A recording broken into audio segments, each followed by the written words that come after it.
Pax Vobis, salam damai bagi kita semua. Beberapa hari yang lalu, kita dikejutkan oleh sebuah berita yang cukup viral di mana seorang awam terlihat meneriaki Paus Fransiskus ketika Paus sedang memberikan katekese dalam sebuah audiensi di Vatikan. Dalam teriakannya, seorang awam yang konon berkewarganegaraan Irlandia tersebut antara lain mengatakan berulang-ulang, "Ini bukan gereja yang dikehendaki Tuhan. Tuhan menolak Anda, Bapak Paus. Engkau tidak dibutuhkan."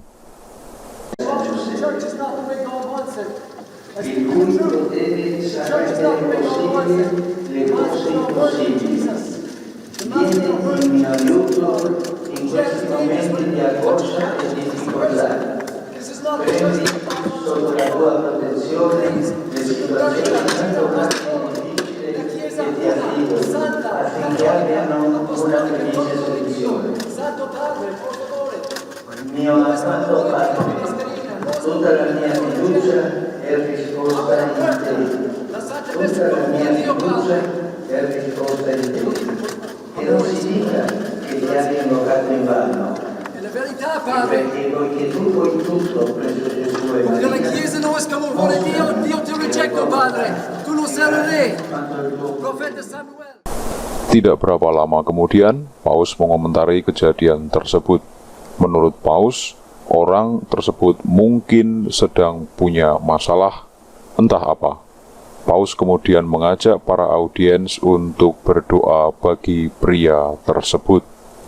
Abbiamo sentito alcuni minuti fa una persona che gridava, sgridava, che aveva qualche problema, non so se fisico, psichico, spirituale, ma un fratello nostro in problema.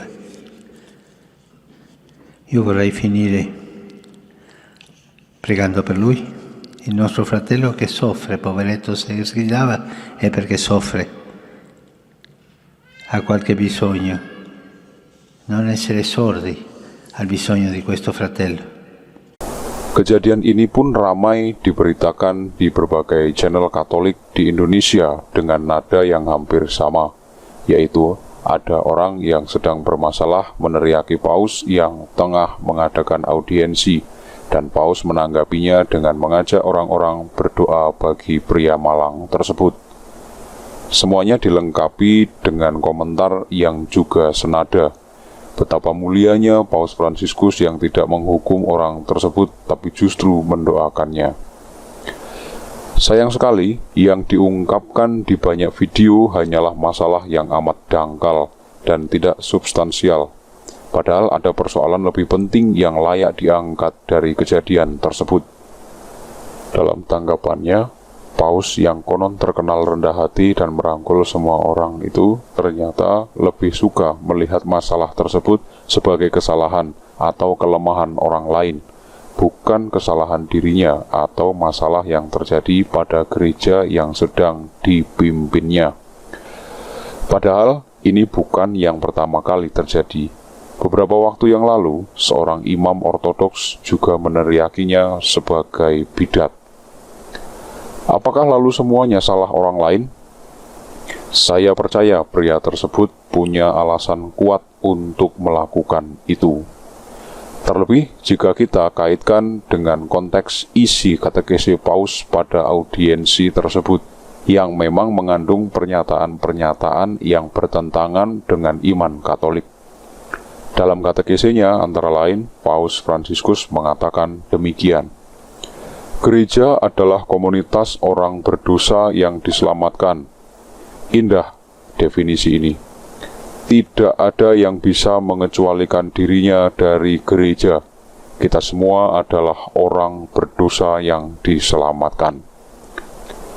Pernyataan ini bertentangan dengan ajaran gereja yang menyatakan seseorang dapat terpisah dari gereja karena berbagai sebab, antara lain karena murtad, bidat, skismatis, berdosa berat, atau karena diekskomunikasi. Setidaknya itulah yang diajarkan kepada kita selama ini, dan seperti yang juga dinyatakan oleh Paus Pius ke-12 dalam ensiklik Mystici Corporis. Pernyataan bidat ini makin ditegaskan Paus dalam kesempatan yang sama dengan mengatakan, "Marilah kita pertimbangkan, saudara-saudari terkasih, bahwa di dalam Kristus tidak ada seorang pun yang dapat benar-benar memisahkan kita dari orang-orang yang kita kasihi, karena ikatan itu adalah ikatan eksistensial, ikatan kuat yang ada dalam kodrat kita sendiri. Hanya cara kebersamaan satu sama lain yang berubah, tetapi tidak ada apapun dan tidak seorang pun yang bisa memutuskan ikatan ini." Bapak, coba kita pikirkan mereka yang menyangkal iman, mereka yang murtad, mereka yang menganiaya gereja, mereka yang menolak baptisannya. Apakah ini juga ada di dalam gereja? Ya, mereka juga, semuanya. Para penghujat, semuanya. Kita adalah saudara. Ini adalah persekutuan orang kudus. Persekutuan orang-orang kudus menyatukan komunitas orang percaya di bumi dan di surga. Dan seterusnya. Pernyataan lengkap dari katekese Paus Fransiskus pada hari itu dimuat lengkap di situs resmi Vatikan.